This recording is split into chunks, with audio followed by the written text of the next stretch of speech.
करणाऱ्याची निंदा करतो, भस्म धारण करणाऱ्याची निंदा करतो, तो चांडाळाहून अपवित्र आहे, त्याचे तोंडही पाहू नये, मग तो ब्राह्मण असो किंवा क्षत्रिय असो, असं शिव महापुराणात 24व्या अध्यायात भस्म महात्म्यात वर्णन केलंय. भस्म एक तर आपल्या कपाळाला लावा.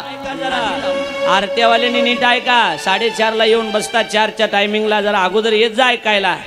अगोदर तर वेळ सगळा मेकअप मध्ये जातो महाराज आमचा, त्याच्यामुळे आमचं येणं होत नाही ना.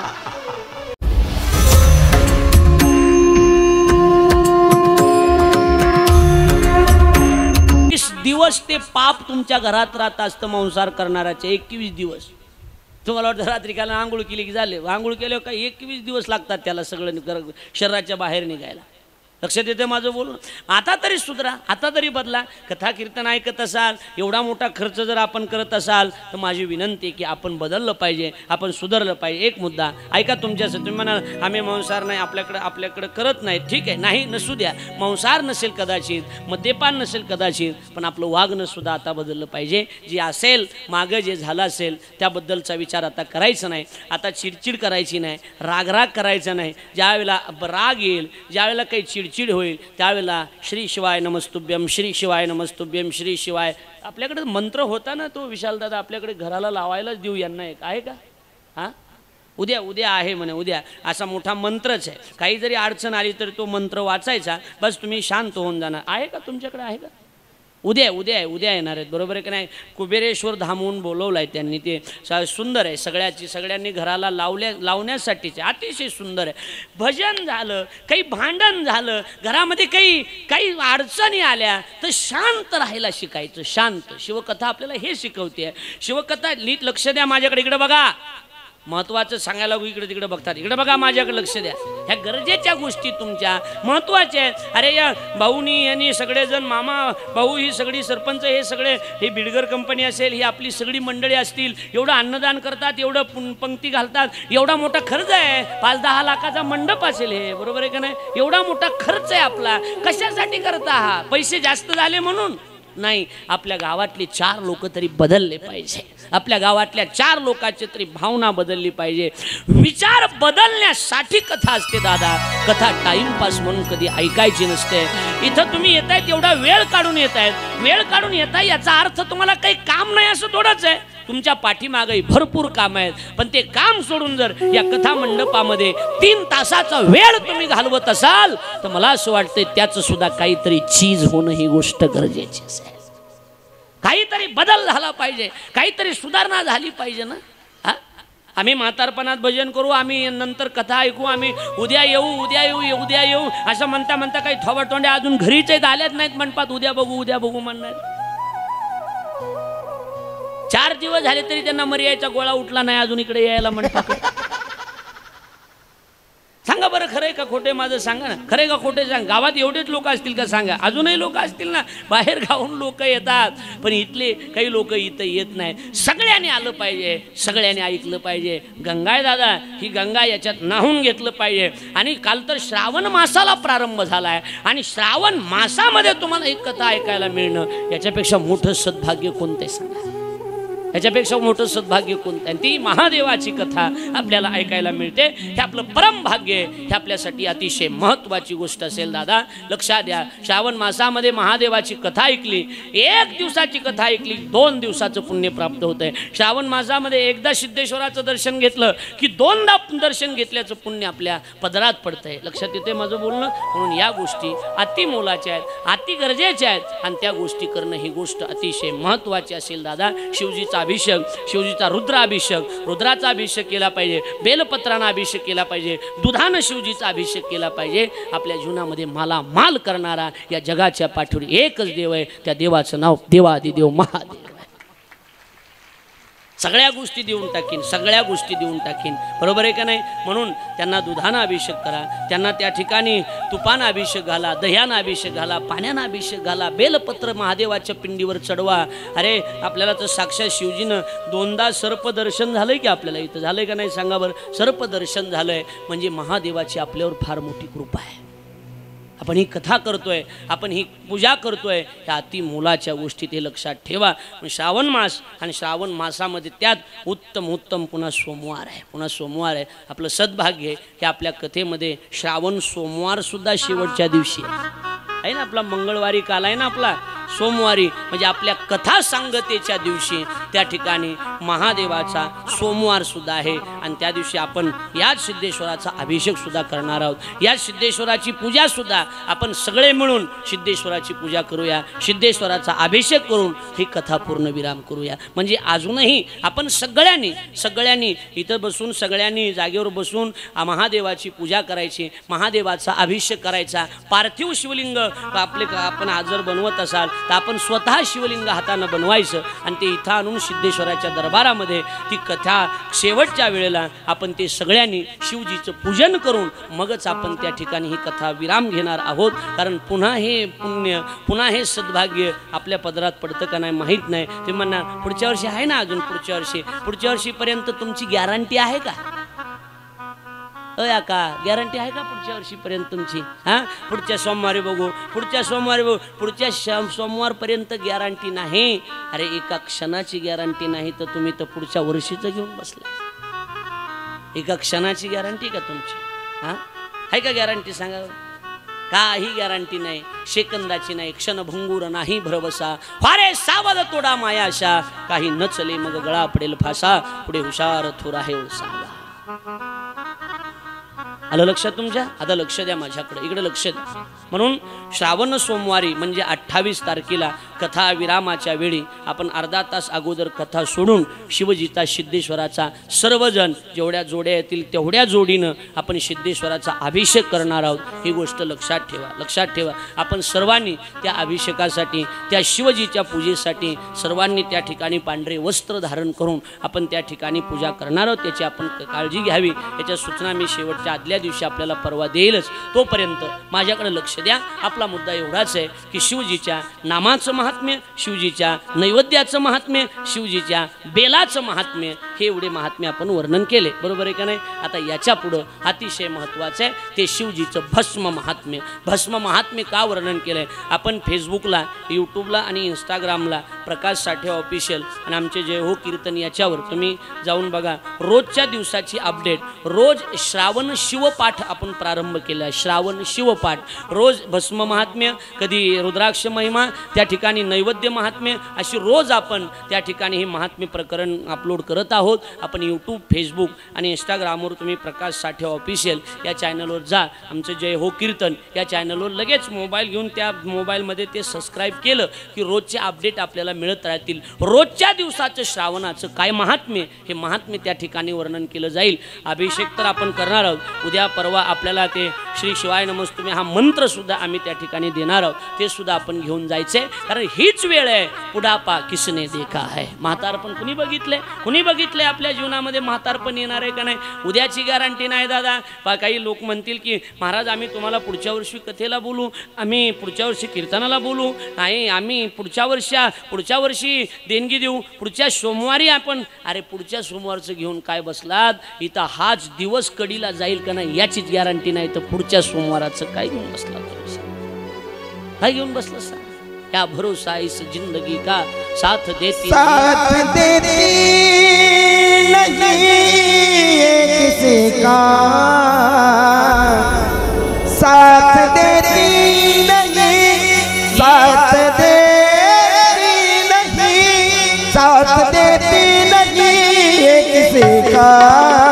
क्या भरोसा है इस जिंदगी का. त्याच्यामुळे प्रेम करून घ्या.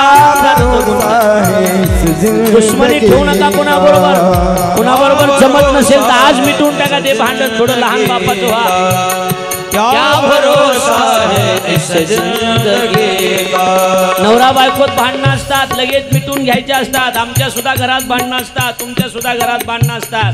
ताणून धरायचं नसते. एक दिवस भरपूर झालं भांडण, ऐकताय का? एक दिवस भरपूर झालं, साडीहून भांडण, सोन्याहून भांडण, ऐकताय का? सगळे ऐकताय का? सरपंचीन बाई ऐकताय का तुम्ही हे सगळं? सोन्याहून भांडण, साडीहून भांडण असते, भांडण सगळं. पण तास 2 तासापुरतं असते. एवढं ताणायचं नसते की ते तुटून जाईल. काय नाही गॅरंटी, क्षणाची गॅरंटी नाही. एकमेकावर मनातून प्रेम करायला शिका. दुश्मनी असेल तर सोडून द्या. थोडं लहान बापाचं व्हा आणि लहान बापाचं होऊन जीवन जगा. तो जीवनाचा आनंद काही आगळा वेगळा असेल. सास रुक जाएगी चलते चलते, शम्मा बुझ जाएगी जलते जलते, सास रुक जाएगी चलते गप्पुनी शम्मा बुझ जाएगी जलते जलते, दम निकल जाएगा, दम निकल जाएगा, दम निकल जाएगा रोशनी का। क्या भरोसा है इस जिंदगी का, क्या भरोसा है इस जिंदगी का, क्या भरोसा है इस जिंदगी का, क्या भरोसा है इस जिंदगी का। जरा काहीतरी बदला. फक्त कीर्तन ऐकायचे, कथा ऐकायच्या, या कानानं ऐकायचं आणि या कानानं सोडून द्यायचं. नळी फुंकली सोनारे, इकडून तिकडे जायवारे, हे बंद करायचंय आता.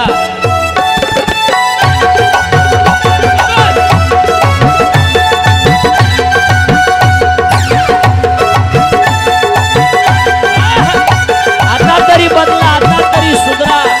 आता वेळ आलीये, अजूनही वेळ गेलेली नाही. ऐकताय का सगळ्या महिला मंडळ? ऐकताय का? इकडे पुरुष मंडळ ऐकताय का? भाऊ ऐकताय का? तुम्ही त्याच्यावर बसलेले त्या कटड्यावर ऐकताय ना? अजूनही वेळ गेलेली नाही. जरा सुधरा, जरा बदला. अजूनही वेळ गेलेली नाही. याच्यासाठी याची फार महत्वाची गरज आहे. याची, बरोबर आहे ना? याची फार महत्वाची. किलोनं सोनं तुमच्या गळ्यामध्ये असू द्या, किलोनं, पण त्यासाठी 10 रुपयाची माळ जर गळ्यामध्ये असेल तर ती शोभा देणार आहे. जरा बदला, जरा. आता वेळ अजून गेलेली नाही. इकडं साहेब भाऊ, इकडं ऐकताय तुम्ही सगळे? अजून वेळ, नाना कुठे गेले? बीडगर इथे होते की ते? वेळ गेलेली नाही. अगरगोजे साहेब, अजून वेळ गेलेली नाही. आहे अजून वेळ. अजून वेळ गेलेली नाही. जरा बदला. सास रुक जाएगी चलते चलते, शम्मा बुझ जाएगी जलते जलते. एका मिनिटात निघून जाणार आहे ना? चलत चलत श्वास बंद झाला, माणूस मेल. किती घटना आहेत बोला ना. किती घटना आहे ना? नुसतं चमकलं, गेलं, झालं. हा, सास रुक जाएगी चलते चलते, शम्मा बुझ जाएगी जलते जलते, दम निकल जाएगा, दम निकल जाएगा, दम निकल जाएगा रोशनी का। क्या भरोसा है इस जिंदगी का, क्या भरोसा है। जय होला सांगा कोणतरी. क्या भरोसा है जिंदगी का. क्या थोडं कमी कर म्हणावं जिंदगी.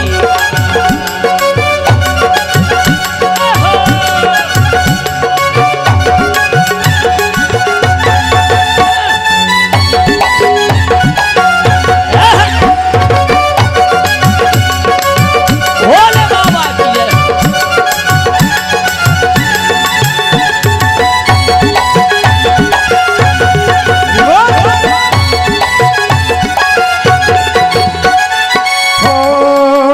हम रहे ना मोहब्बत रहेगी, दास्तां अपनी दुनिया कहेगी। हम रहे ना मोहब्बत रहेगी, दास्तां अपनी दुनिया कहेगी। नाम रह जाएगा, नाम रह जाएगा, नाम रह जाएगा आदमी का। क्या भरोसा है इस जिंदगी का. ए बजा तबले चावल जी, तबले जहां. क्या भरोसा है इस जिंदगी की. तबले चावल. क्या भरोसा है इस जिंदगी. वाले क्या भरोसा है इस जिंदगी. तबले जवळ. क्या भरोसा है. तबला तबला. क्या भरोसा है इस जिंदगी का. ध्यानात एवढंच ठेवा. सास रुक जाएगी चलते चलते, क्षमा बुझ जाएगी जलते जलते, दम निकल जाएगा. नीट ऐका जरा. आरत्यावाल्यांनी नीट ऐका. 4:30ला येऊन बसतात, 4च्या टायमिंगला. जरा अगोदर येत जा ऐकायला. अगोदरचा वेळ सगळा मेकअप मध्ये जातो महाराज आमचा, त्याच्यामुळे आमचं येणं होत नाही ना. ये जा जरा लवकर ये जा, फक्त आरती पुरतच ये जा ना. काल सगळ्याला विचारलं, हा तुम्ही कथेत नाही, आम्ही आरतीला आलो. आरतीला कशाला आलात? कथेला येत जा रे बाबा, कथेला येत जा. लक्षात आलं? म्हणून लक्षात ठेवा, एक ना एक दिवस आपल्याला या ठिकाणाहून जायचंय. माझ्या अरे चलबिचल करू नका, शांत बसा, शांतता ठेवा. इकडे बघा, मधूनच उठतात, मधूनच जातात, काही घेणं नाही देणं नाही, टाइमपास म्हणून ऐकायचे. एकदा आलं तर उठायचं नाही मधून. तुम्हाला सांगतो आता कधीच नाही उठायचं नाही मधी आणि जर उठायची वेळ येत असेल तर आपण मागे बसायचं. मला ते जमत नाही, कारण आम्ही एवढं तळमळीनं सांगतो, एवढं याच्यासाठी फार कष्ट करावं लागतात हे सगळं सांगण्यासाठी. आणि तुम्ही आपलं ऐकायचं सोडून द्यायचं, उठून जा वाटलं की उठून जायचं. हे काही आराध्याचे गाणे थोडेच आहे जेव्हा जायचं तेव्हा. ही कथा आहे, हे कीर्तन आहे. लक्षात आलं? बसलं तर उठायचं नाही, उठलं तर पुन्हा बसायचं नाही. ऐका, म्हणून वेळ आपली अजूनही निघून गेलेली नाही, वेळ आपल्या हातात आहे गड्या. म्हणून जोपर्यंत देवानं आयुष्य दिलंय तोपर्यंत भजन करा. बुढापा किसने देखा है, म्हातारपण काही आपण बघितलं नाही, येईल का नाही हे सुद्धा माहीत नाही. आमची शिव महापुराणाची कथा हेच वर्णन करते. भस्म महात्म्य वर्णन करत असताना शिवजी त्या ठिकाणी वर्णन करतायत. शिवजी म्हणतायत की बाबा अंगाला भस्म लावा. थोडा वेळ, थोडा वेळ लक्ष द्या. बोर व्हायले का? बोर व्हायले का? मागे बोर व्हायले नाही ना? होय भाऊ, बोर व्हायले का? नाही ना काही? होय का? बोर आहे का? मग काळं पांढरं करू गावाकडं मी? नको ना? हां, लक्ष द्या माझ्याकडे बघा. आता फार महत्त्वाचं आहे, अति शांत राहून ऐकावं लागेल, अति शांत राहून. आणि अतिशय मोलाचा उपदेश आहे. शिवजी अंगाला भस्म का लावतात? ऐकताय? शिवजी अंगाला भस्म का लावतायत? भस्म महात्म्य त्याचं कारण आहे. शिवजीला सांगायचं की बाबा एक दिवस तुमचं सुद्धा भस्म होणार आहे. ऐकताय ना लक्ष देऊन? एक दिवस तुमचं सुद्धा काय होणार आहे? भस्म होणार आहे. मला वाटतंय आपण गेल्याच्या नंतर जर आपलं भस्म होणार असेल तर जिवंतपणीच आपल्या अंगाला भस्म लावायला काय हरकत आहे?